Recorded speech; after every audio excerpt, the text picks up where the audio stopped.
Hi viewers, my name's Cara. I'm your host for Tuesdays on the Pagan Perspective, and this week we are talking about our funerals.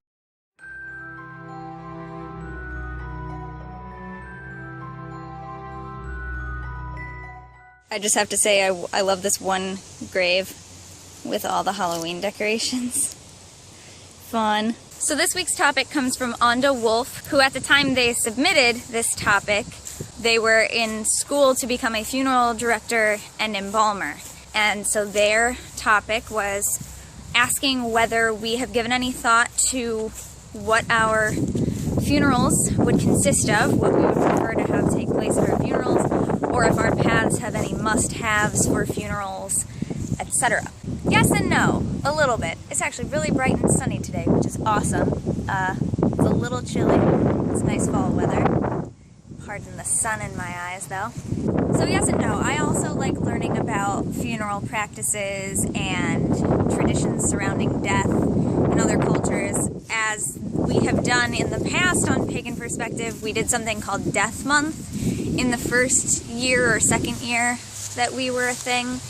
Kyle and I put together all of the topics that were about the subject of death in 1 month. So we did a Death Month. And that was things like talking about what happens immediately after death, like with funeral practices, what people believe happens after death, like the afterlife, whether we believe in reincarnation, things like that. So I'll put a link to those videos or to the page on the blog where you can find them.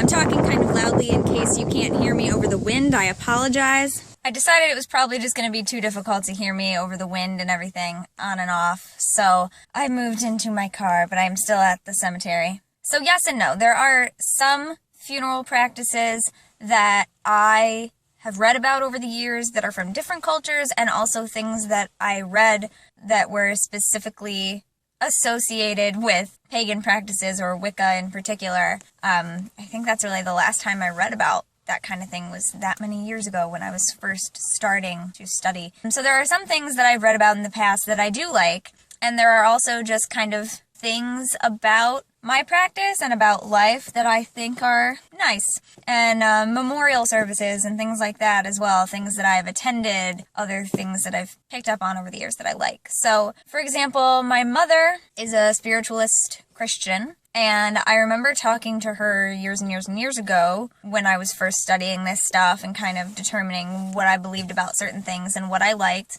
I was talking to her about how I like the different cultures and religions and practices that treat a funeral as kind of a new passage and more as a celebration of life than a mourning of the loss of life. So I like those traditions that, for example, have people wear white to a funeral to celebrate the life aspect instead of just the mourning of the loss and the dark part of it. So I had asked her permission way back when, all these years ago, for me to wear white at her funeral, knowing full well that most other people will be wearing black. And she said, yeah, go for it. Do what you want to do.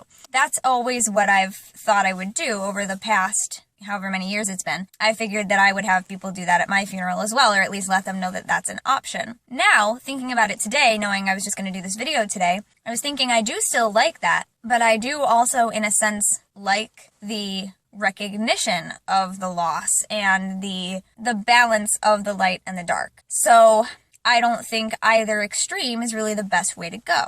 So I think for me, like if people were to wear white and black, some combination thereof, or if they were wearing mostly white with a black accent or mostly black with a white accent, I think that would be beautiful symbolically, because it would be very much like the yin-yang symbol as well, that there is a little bit of light in darkness and there is a little darkness in light. So it could be whatever they are more feeling at the time, whether they're more in mourning or whether they're more celebrating the life, but to acknowledge that that other part exists as well. So I like that. As far as actual practices go, again, I was just thinking about this today and just ideas were coming to my head. I really like the song Circle Game and how it has to do with the cycles of life and everything like that. So I think at my funeral, someone should sing Circle Game, or everyone should sing it. I like the practice that is very universal, if not completely universal. I don't know if there are any traditions or religions or practices that don't do this or for whom this does not hold any significance, but I love the practice of lighting candles. I love that for vigils, for memorials, just for any occasion that you want to acknowledge. I did that in my Catholic upbringing, in my Catholic church that my grandmother attends. I did that in my Unitarian Universalist church, has a time for lighting candles to mark an event or remember a loved one or just whatever. And a lot of the time when I'm going through something in my spiritual path that I'm like, okay, this needs some real recognition, the next time I go to church, I'll light a candle for it, stuff like that. And also when I was in England, in Bath, my friend and I went to Bath Abbey and I lit candles there. I lit a candle there for my grandfather.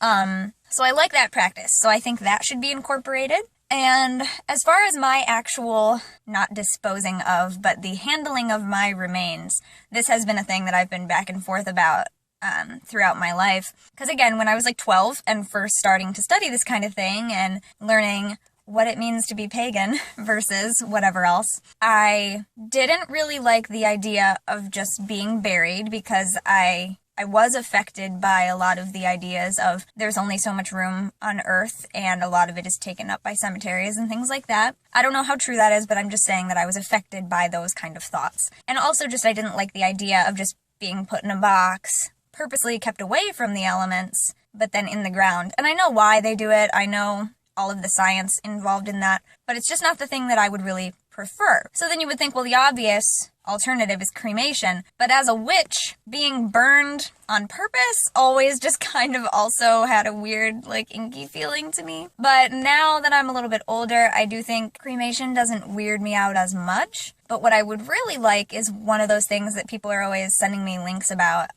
one of those practices where you, I think, are basically cremated, but then something to do with that you are involved with the planting of a tree, and then you are able to grow into a tree. And some people were saying like, oh, that's so stupid because the tree's just going to get cut down and then you're not really living eternally and blah, blah, blah. Someone else was saying like, well, a tree's just going to die anyway. But you know, trees die, they do. It's part of the cycle of life. So I really don't mind so much if that's the case, that my remains help to grow something else that eventually then ends its own life cycle. That is essentially what's happening when we have children, after all. So I don't see it as very different in that sense. So I don't really know about that. I should probably think about it a little bit more, but that's where I am right now. Those are my thoughts on that kind of thing. And then there's also just this element of knowing, since I do hang out in cemeteries and I do go to memorial gardens and things like that, there's this element of knowing that the funeral and whatever remains afterwards, whether it's a grave where you are actually laid or whether it's just a little plaque denoting the celebration of the life that you had lived, you know, if like in terms of a memorial garden where people are not actually, their remains are not on the site. Those things are for the living. They're not really for the dead. They're for the living to be able to come and visit and acknowledge and remember. So there's an element to all of this of me knowing that. But there is also the element of it's remembering my life, it's remembering my spirit and my energy, and inviting that back into your life every time you remember. And so I would want that to be done in a way that is in line with my spiritual path, because I don't think that it would be right to remember me in a way that ignores that. Now, I'm not saying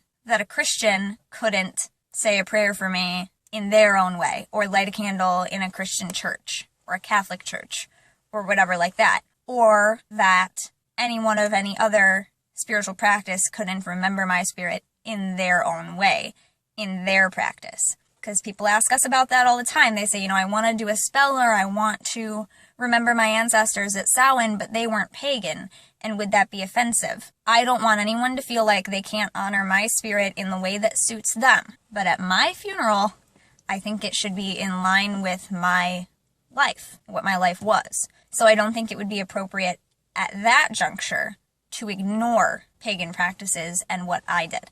I wouldn't want it to strictly be a Baptist burial service or whatever, because I'm not a Baptist. I never was.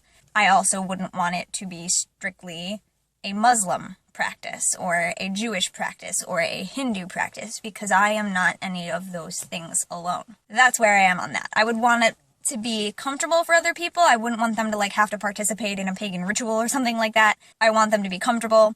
So I want it to be universal. lighting of candles, playing of music, sharing of stories. Oh, please, please get up and share stories. That would be fantastic. You know, stuff like that. It should take place outdoors if at all possible. Wear white and black, you know, and orange, maybe, because why not? Yeah, that'd be great. So that's that. I think that's all I have to say about the topic for the moment. So I will see you next week, or is next week subs week? In any case, I'll see you next week, or I'll see you next month. You'll also see me on my personal channel, because when I put this up today, I'll also be working on a video for my personal channel. It's really bright from that side right now. So until next time I see you, thank you very much for watching. Don't forget to be awesome, blessed be, and goodbye. And share your own ideas about this topic in the comments. Thanks. I actually forgot to mention that I have always loved mausoleums and these types of buildings at cemeteries. Just in case they're not all called mausoleums, I don't actually know. But you know, where like your whole family would be buried or their ashes would be interred in the same place, but it's like a building. I think that's awesome, but I would want mine to be something like where maybe my ashes were being kept so it doesn't take up as much room or whatever. But you could also go in it, and there would be like a little memorial place there where you could light candles, or you could come in and say your prayers or anything like that. I think that would be cool, because I think those are just such cool buildings, and they're awesome. And other people who like them, like me, should be able to enjoy them. Yeah, so that.